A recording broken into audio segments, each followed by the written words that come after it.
everybody, welcome back. Hope your quarantine's going well. Feels like the days are kind of just mushing together. Don't even know when it's Wednesday or on the weekend.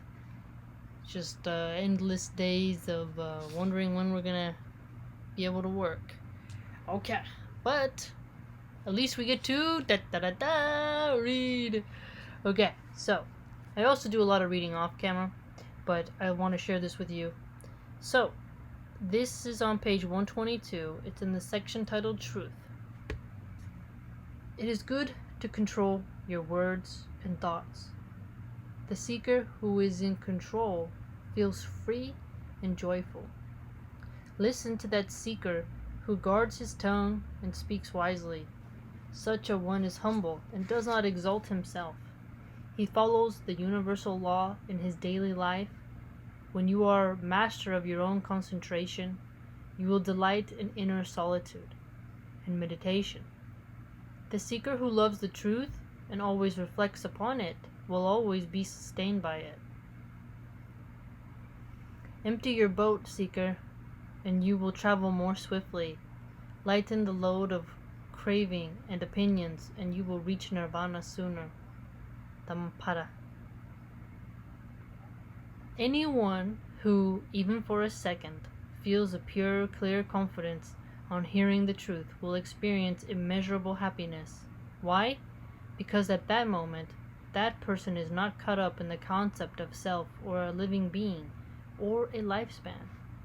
Notice, not caught up in the sense of self, living, or your lifespan.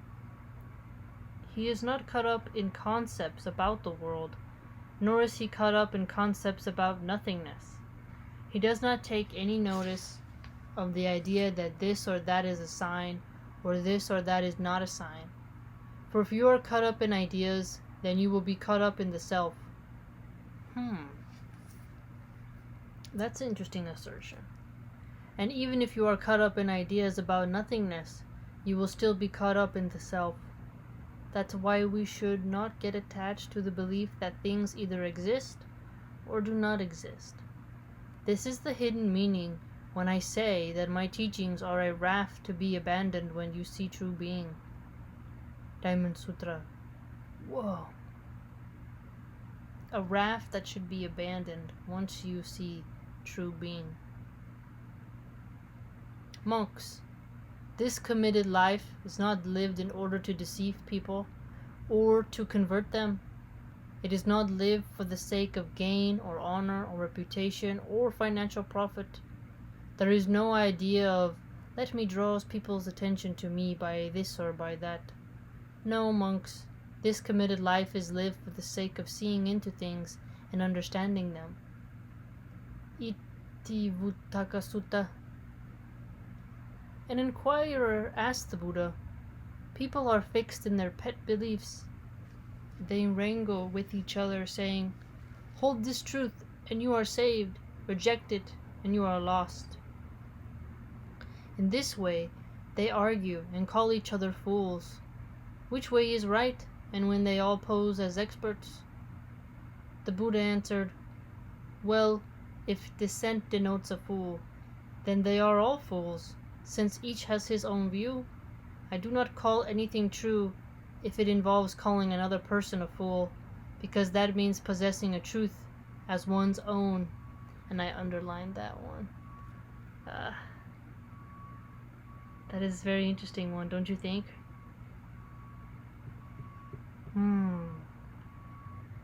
But what makes these experts preach their opinion and call it truth?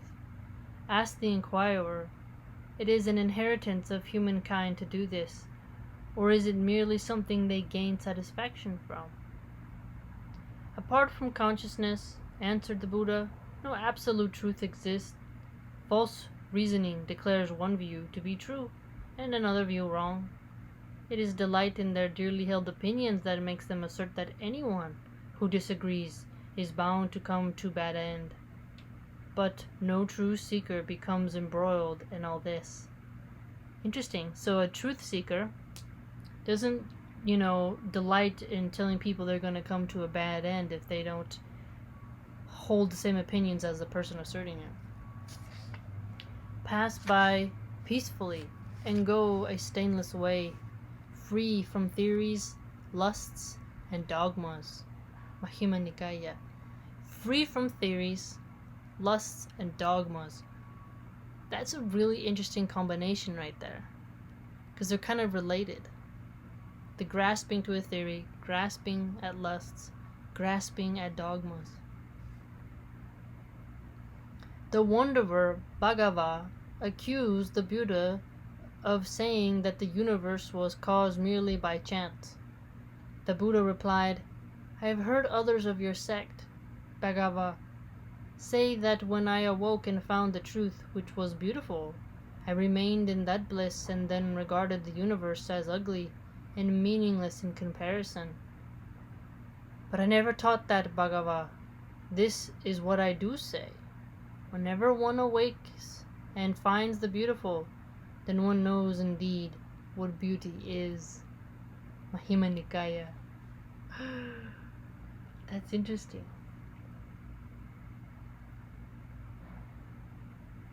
Regarded the universe as ugly. Who could ever do that?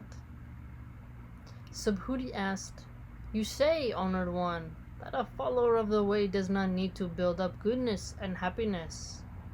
Why is that? The Buddha replied, Subhuti, a true follower will express goodness and happiness, but will not be caught up in the concepts of goodness and happiness. That's why I say that he does not need to build up goodness and happiness, which would only be concept traps. For goodness and happiness will be there without any idea of them. Diamond Sutra. That is interesting. Focusing too much on the concept of goodness than just doing goodness. Buddha, tell us what's going down. Okay, this next section is titled Life and Death. A wandering monk called Vaka asked the Buddha if the Buddha would still exist after death. The Buddha replied, Vaka, the idea that I would exist or not exist after death, such ideas lead to dense jungles and arid deserts, to entanglements as though caught by thorns. They bring about anger, delusion, and argument, and they do not bring about peace, knowledge, or wisdom leading to enlightenment. I do not take up any of these ideas. Then has the Buddha any belief of his own? Bhaka, I have nothing to do with beliefs or theories, but I declare what I know. I declare the nature of form, how it arises and how it perishes, how it arises, how it perishes. The nature of perception, how it arises and how it perishes. So we have perception and nature forms of nature. And because I have completely abandoned all fantasies, false ideas, and imaginings about nature of self, or anything to do with the self, I am freed from self. Imaginings about the nature of self, anything to do with the self.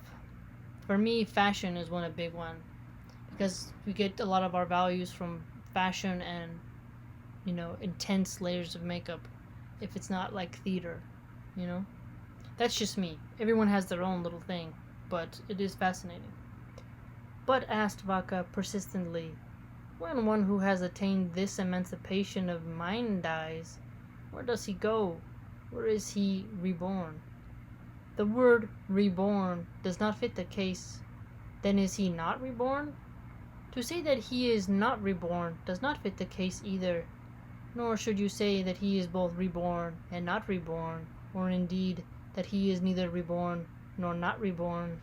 Oh snap, little word games.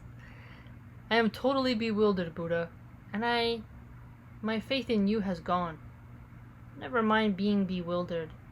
This is a deep and difficult doctrine to understand. Imagine there is a fire in front of you. You see it burning, and know that it can only burn if it has fuel, and then you see that it has gone out. Now somebody asks you to which quarter has the fire gone, east, west, north or south. What do you say?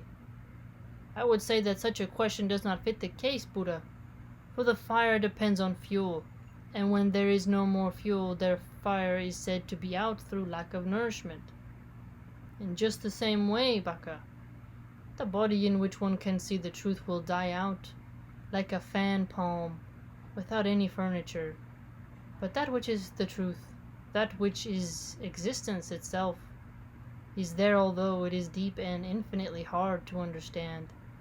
Like the great ocean, one cannot fathom it, and so it does not fit the case to say that I will be reborn or will not be reborn.